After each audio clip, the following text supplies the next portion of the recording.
دی حدیث سره متعلق هلته یو فتنه را زموږ د علاقو ته هم راغلی ده د ګړی کې او د شهباز ګړه کې مغشته ده چې اقامت ویلی شي نو خلک به څه وخوجدېږي نو صاحبان مناستي خپې اوږدې کړي چې قد قامت الصلاة وایي نو هغې نه وروسته ودرېږي یعنې پاسي نه د خپل ځای نه د مسلې نوعیت خو دغه نه دی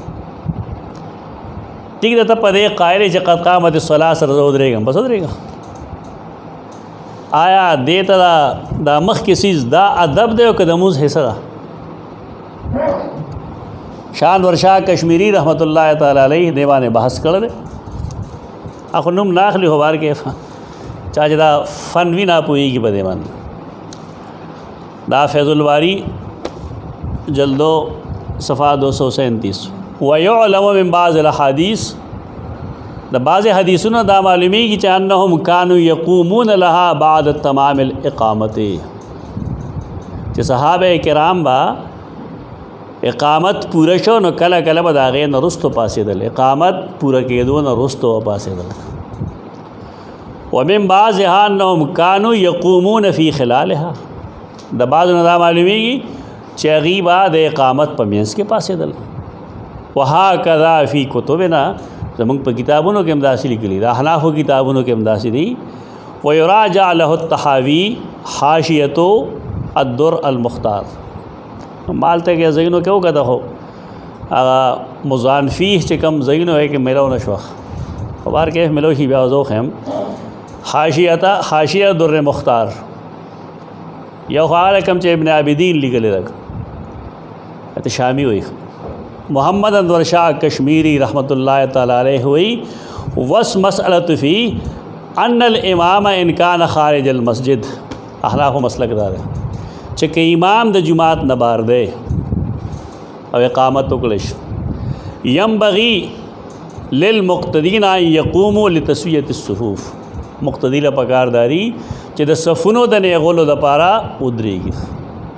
لکه امام د پیدار په ځای کې د اقامت شروع شو ټایم شوی دی ٹھیک ده مقتدیان دی ودرېږي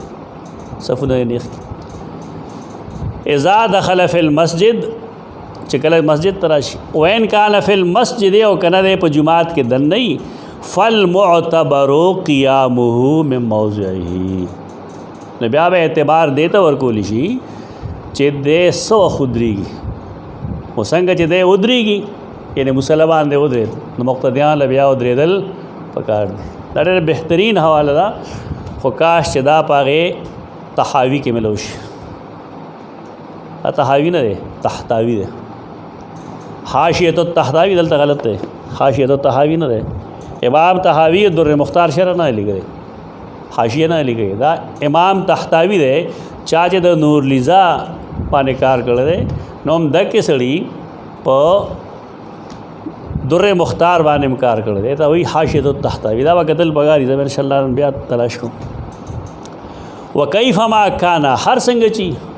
اوس خبره ښیي ته ده هغې خو ته بلکل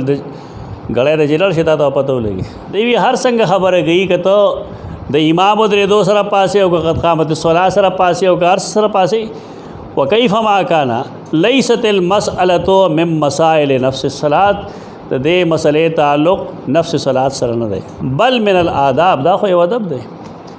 فإن قام أحد قبله لا يكون عاصيا که یو سړی مخکې ودرېد نو هم ګناهګار نه دی او که وروسته ودرېد نو هم ګناهګار نه دی دې خامخا په دې جنګ کې چې کوم سړی به برې زمری د برېتونه نیسي که نه جګړې خبره نه ده خپل سمې ته وګوره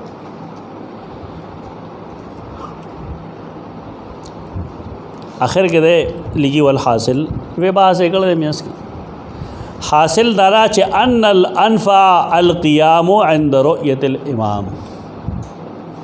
انفع دا ده ډېر د فایدې نه ډکه چې کله تا امام ولید چې هغه ولاړ د نه ودرېږه وقبله عبث د امام د ودرېدو نه مخکې ودرېدل څه شی دی دا بې فایدې کار دی بعضې مشروطان کوي داسې که امام ناست دی به راشي ودرېږي ته کېنه تشریف فرما شه کېنه وكان القوم في عهده صلى الله عليه وسلم يجلسون مستقبل القبلة فلم يكن في التسوية عسر دا دې وړو جملو کې د مشرانو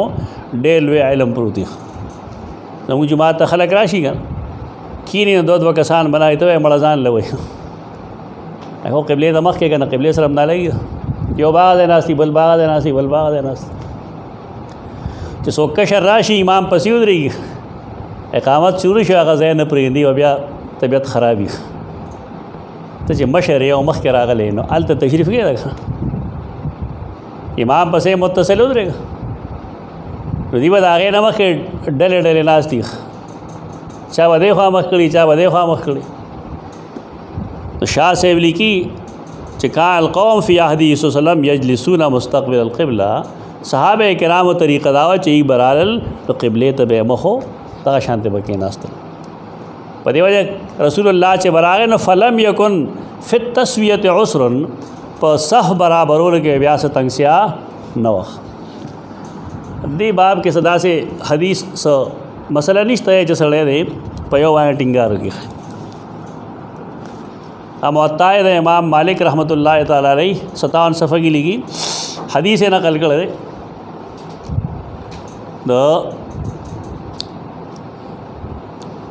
حضرت النداء للصلاة والصف فی سبیل الله اغلا دلکی واما قیام الناس حين تقام الصلاة چې کله اقامت کیږي نو خلق بسو خود ریږي